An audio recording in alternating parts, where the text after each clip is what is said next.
Hi, this is Shady Atia, professor at Liège University, and today's lecture is about observational research.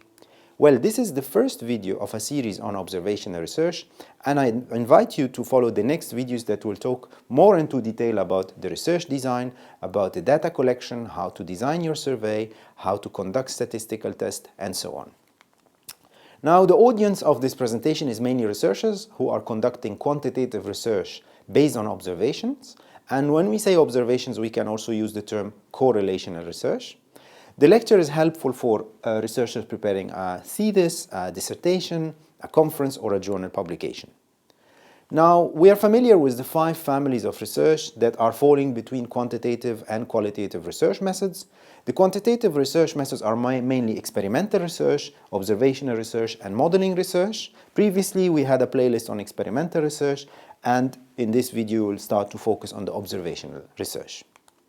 Now, when we talk about observational research that is part of the quantitative research methods and how we distinguish it from experimental research, we can say that observational research is mainly non-manipulative. It is the study that typically is representing realistic conditions, and compared to experimental research, we do not have alteration of a variable for comparison against a control condition. So what makes observational research distinguished is that the nature of manipulation is not present.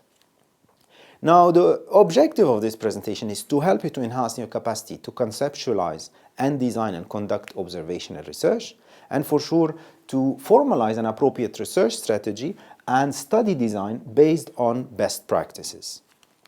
Now, the content of today's presentation is focused on explaining the setting of observational research, the types of observational research, the research design, data collection, statistical analysis, and how to validate and calculate the uncertainty and some takeaway messages. Let's start with the introduction and ask the following question. What is the nature of observational research? Well, the nature of observation is the ability to see things others might not.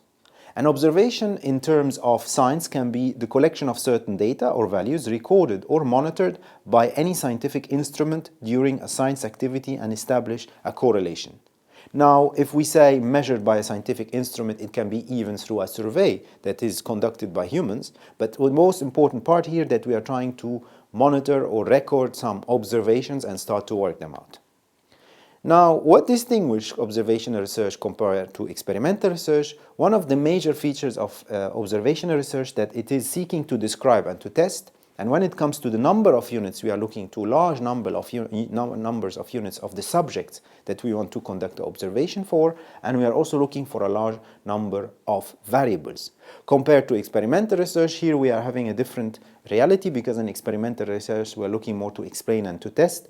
We will have relatively large units but small variables because we seek control. So it's very important before in starting your research endeavor to understand the nature of observational research and make sure that you will be able to meet the expectations, especially when it comes to having large number of observations and large numbers of variables. Now, what is observational research in particular? The observation method involves human or mechanical observation of what people actually do or what event take place in a natural environment. So either humans will start to conduct the observation themselves, or you will have mechanical equipment or devices that will conduct the observation, and then you will start to conduct your analysis and build up your data set. Observational studies are non-experimental and part of quantitative research and are theory building and follow a phenomenological approach. So very important also that when we build up our hypothesis or our thesis as part of our research, that we understand that we are here in building a theory and we are in the phenomenological approach. And the ultimate purpose of observational research is to establish a relationship, if we can. Not every time we will establish a relationship, but if possible, we will establish it. Sometimes we'll end up by just performing analysis that can prove a variance or no variance.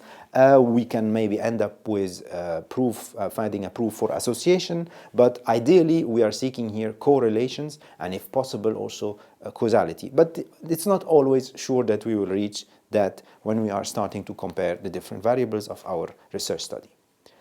Now also observational research seeks correlations, associations, causality, like I said, but also researchers observes the effect of a risk factor.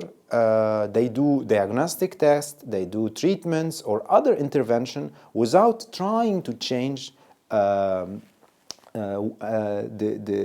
conditions who is or isn't exposed to it. And when we look at this interesting figure and we start to compare the difference between observational research and experimental, we can see that in experimental there is always an intervention. Let's say there's a treatment, we introduce it. I advise you to look at the playlist on experimental research. But in observational research, those four items of cohort studies, case control, cross-sectional and longitudinal, in this case we are not intervening, but we are trying to find an association, a correlation, a variance, a causality. If we find them, it's great. If not, no problem. But that's the approach that we start to conduct the study with. Now let's move to the second part of today's presentation, observational research setting. What is the setting of observational research and where it starts? Can I do it in a lab? Can I do it in nature? Well, first of all, when you do or conduct observational research, you need to define your subjects. Who are the subjects that are going to be observed? Are you observing humans? Are you observing animals, plants, materials, structures, machine, devices, and so on? So it's very important here to define the subject of your observational research and to make sure first that you get familiar with that subject and the techniques that allows you to observe the subject. And for sure, when we conduct observational research, we need to have in mind those four steps, those four key steps, that we need to first start with data collection, then we will go through the data processing, then we start to conduct our statistical tests to come up with a finding on the variance, describe the statistics first, check if there is a variance or not, prove it or not, if there is an association or not, if there is a correlation or not, and if we are very lucky, we can even come up with a causality proof.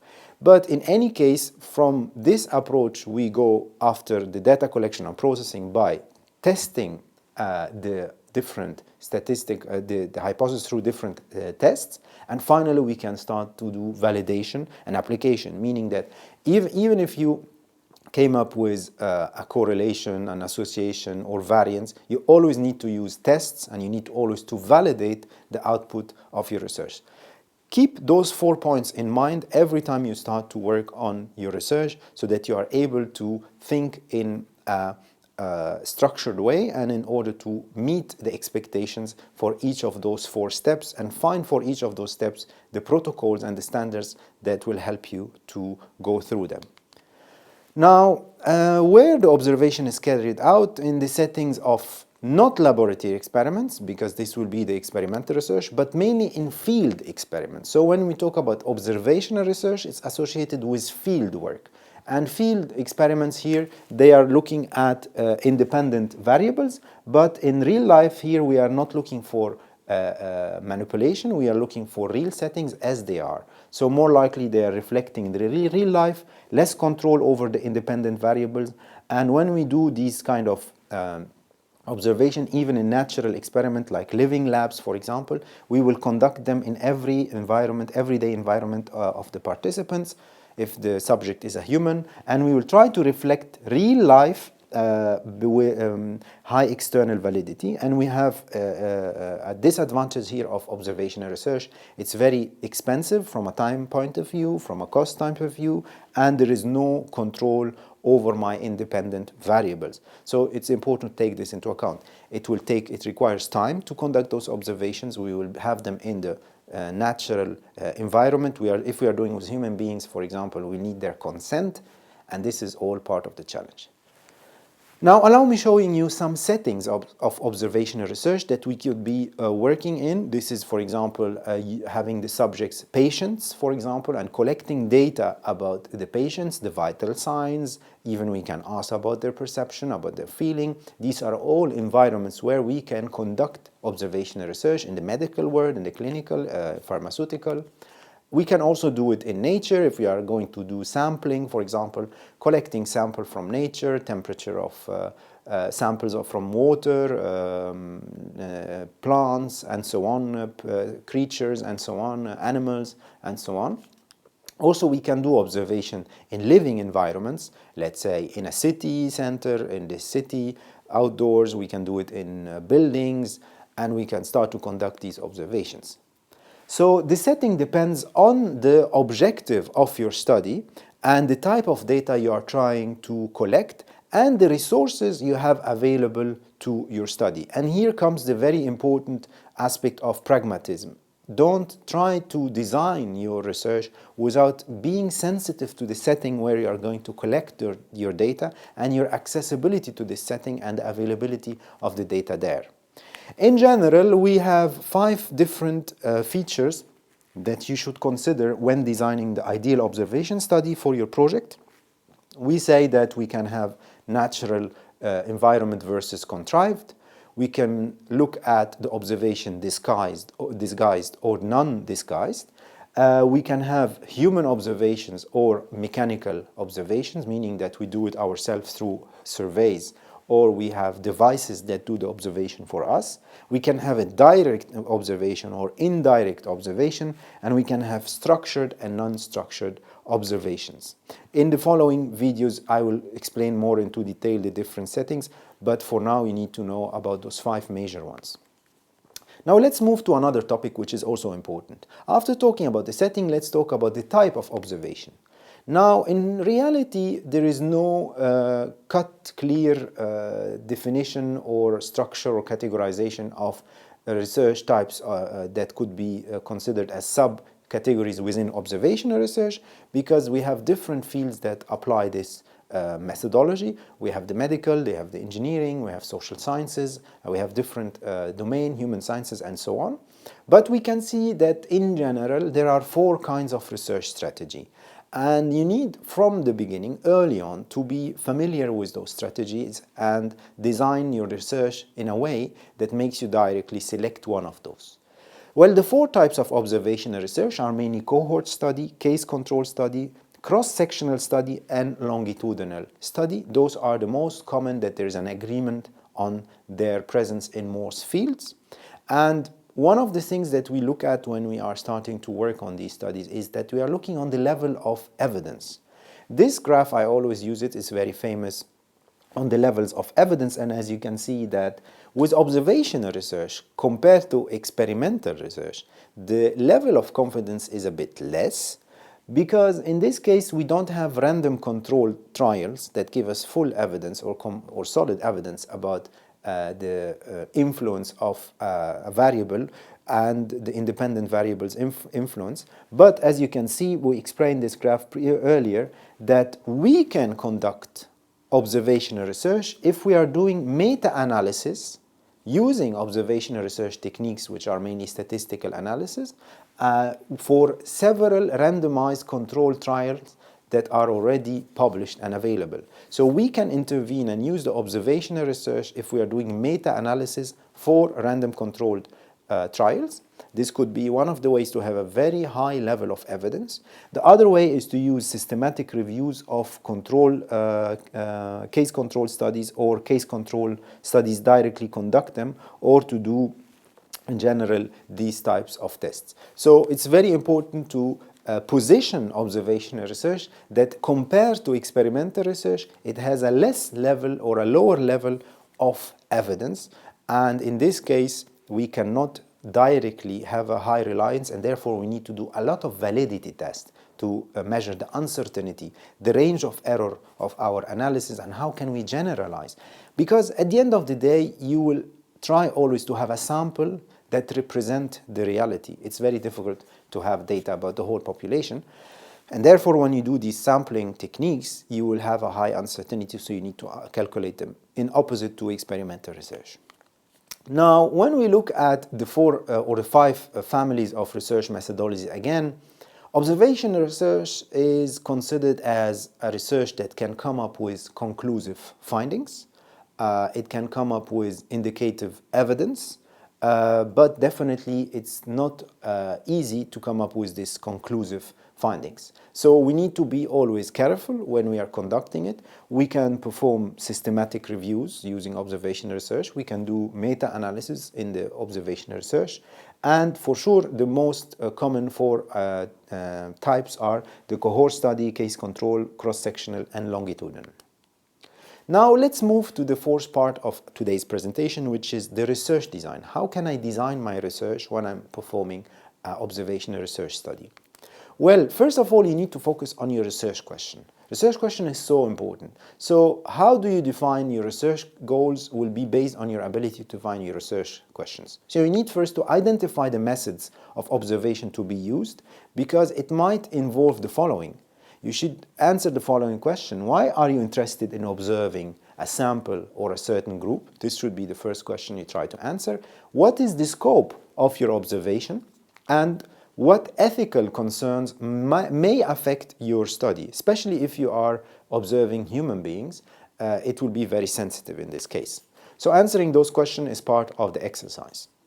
Now, when we look at the different steps and the processes that needs to be followed in order to conduct an observational research, first of all, especially if you are handling animals or human beings, you need to look at ethical concerns. Even when you are looking at doing experimental tests in nature and you're just working with plants or you're working with soils and so on, you need also to consider that there is no harm. You are not harming. So the no harm principle is very important here. And therefore the ethical concern and the environmental concerns are on top of priority to check regarding your approaches. Then if you have the human being involved, that you need their consent.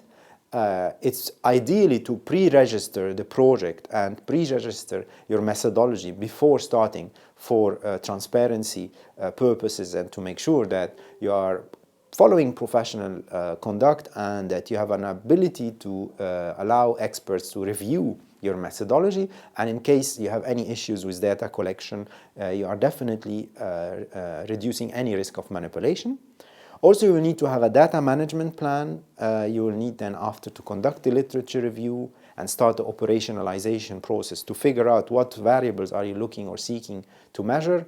And then you can build up your hypothesis, set up your boundary conditions, and only then you can really start the operational work, which is data collection, sampling, data preparation, data analysis, checking your statistical test, validating of your test that you did, and for sure, as usual, you need to end up any observational research with calculating the uncertainty and the confidence interval of your findings. So those are kind of steps that are part of any observational research. Now let's zoom in a bit more on data collection. Data collection is so important, and as you see, we are here talking about a quantitative research methodology by excellence. So observational research is seeking to collect quantitative data, and actually there are 4 levels of measurements you need to be aware about. When we talk about observational research, we have the nominal type of measurements, which is categorical values without order, or we're talking about ordinal, which is categorical values that are ordered but not comparable in a numeric size. And then we have the interval type of measurements or level, which is meaningful difference between values. And we have the 4th type, which is ratio measurements, which meaning a 0.0 is different between values. So meaningful 0.0 and the difference between those values. So those are the 4 types or levels of measurement, and you need to be aware what kind of data you will collect and what is the quantitative data that you work on. Is it nominal or ordinal? Is it interval or ratio? Now, also when you are talking about data collection, you need to distinguish primary quantitative data collection methods. You need to understand that we are here in an observational setting. So either you will do a mechanical observation or you will do a human observation if you are going to do it yourself. So a mechanical observation, simply you will have devices that are doing these observations for you. If you are here doing human intervention, or not human intervention, sorry, if you are doing human observation, then you are looking here at survey application, and you can have 2 approaches for survey application. You can have interviews and you can have questionnaires, but allow you to remind you that if you will do interviews, again, you need to have a large sample of interviewees. Other type of quantitative data collection method is definitely the secondary quantitative data collection method. And here we are talking about using existing data sets that are available on internet, for example, documents, for example, and start to process them. This means that you yourself did not collect the data itself or create the data itself.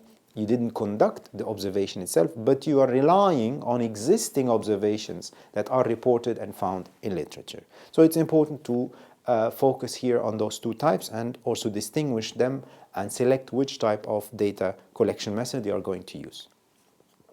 Also, one of the very classical features or steps that needs to be addressed when we are doing observational research is to design a sampling framework, because at the end of the day it will be difficult to represent the whole population. When we talk about population, it's the entire aggregation of cases that meets a specified set of criteria, and you need to have an eligibility criteria to determine the attributes of the target population. And then you start the sampling process. And here we're looking at a process of selecting a portion of the population to represent the entire population. And then we can say here that the type of sampling can be list of respondent or contact person or exact sample, where you are defining the exact sample size n for each observation.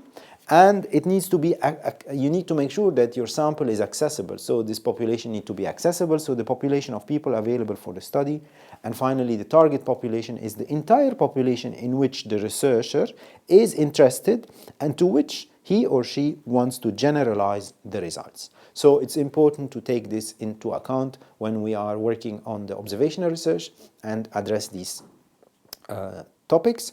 And for sure, you will also define a sampling method. It could be random, purpose sampling, purposive sampling. Those are just examples. You can have snowball, stratified, cluster, systematic sample, simple random sample. There's a lot of other difference. Those are just examples, but it's part of the exercise is to define your sampling method.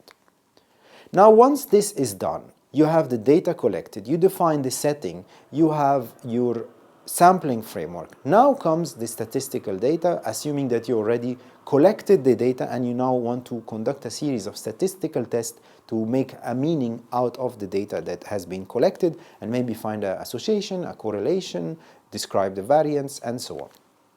So how to perform data analysis? Well, the most common techniques in this sense is statistical analysis, and the process of collecting data about a group of subjects or objects to draw conclusions about population of those subjects and objects. So this is simply the statistical work. Statistics involves the collection, description, analysis, and inference of conclusions from quantitative data. It doesn't need to be the data only on human beings, like we said before. It can be about other subjects.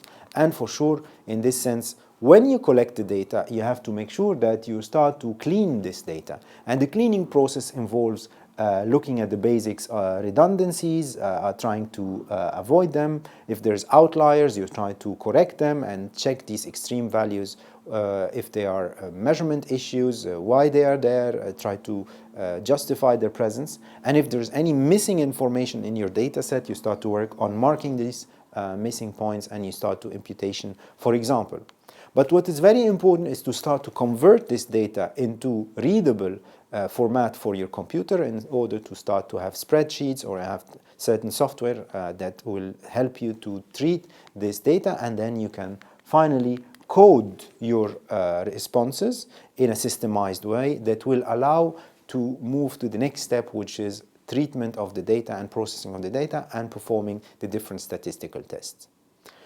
Now, if you are ready for these tests and you start to work on them, there will be only in front of you two types of analysis. First, you have the descriptive analysis. You describe your collected data in a very analytical way, and here you are looking at a process of using data to identify trends and relationships. The second type of analysis that is done could be the second step, and it's more advanced. It's called inferential analysis or parametric analysis. And here in the inferential analysis, it is used to measure the reliability of conclusions about a sample of the population. So here you can start to look at variance, association, correlation, causality, and so on. Now, when we look at statistical analysis, we have different tests. You need to be familiar with those tests, and you need to be familiar with certain values, the R, the p-value, the Pearson's R, also a description of all covariates that are tested is needed, and a full description of statistical parameters including central tendencies like the mean or other basic estimates like the regression coefficient and the variation like the standard deviation or the associated estimation of uncertainty through confidence interval. So you need to be aware that at the end of the day, despite the proliferation of different statistical tests, they are not falling out of the following. Either you're having tests for describing your sample, you are having tests for measuring the variance or comparing your different data of sampling, so this is the variance, or you are looking at associations, or you are looking to correlations, or you are looking to causality. Those are the 5 types of sub-tests that will be performed, and they can be classified under either the descriptive statistics, like we said, here you are looking to identify the trends and you are trying to describe your sample, and in the inferential we are looking mainly to analyze the usability, and we have like the t-test, the ANOVA, the square test, and the regression test. Those are all examples. So you need to be aware that the 2 different statistical tests and why you are actually using them and how to distinguish them. At the end of the statistical analysis, you'll always need to calculate the range of error. You need to calculate the uncertainty. This could be done through the confidence interval measurements. But as you can see, we go always step by step depending on the findings. Not every time you will reach a correlation or a regression analysis. Sometimes you start with simple independent variable estimation, and then you do an analysis of variance. Maybe you find there is no variance, then you will stop there. But if you find a variance, you can start to go on and start to investigate the correlation, the association, and start different tests. But what is very important is that to move from this step towards causality, which is a very difficult step, you need to make sure that the cause effect or the causality is properly addressed, and you have sufficient data and evidence, and the test that you are performing is highly respected to prove the causality. Now, the last step of your observational research is to conduct a series of validation and uncertainty tests. Like I mentioned before, if we compare observational research to other research methodology, when we are doing experimental research, we are looking at confidence interval calculation. If we are doing qualitative research, we need to do triangulation. If we are doing modeling research, we need to do calibration, sensitivity analysis, and sensitivity analysis and uncertainty analysis. But when it comes to observational research, we need to always conduct uncertainty analysis and error calculations, and this could be also through a very famous test on confidence interval. So it's important to be always critical and to transparently share with the research community the uncertainty of your statistical test and of your observational research in general. Now, we look always when we do observational research at the validity and the reliability of our outcomes. So we are looking here, how are the results representative? Is there a gap between the research intention and the reality?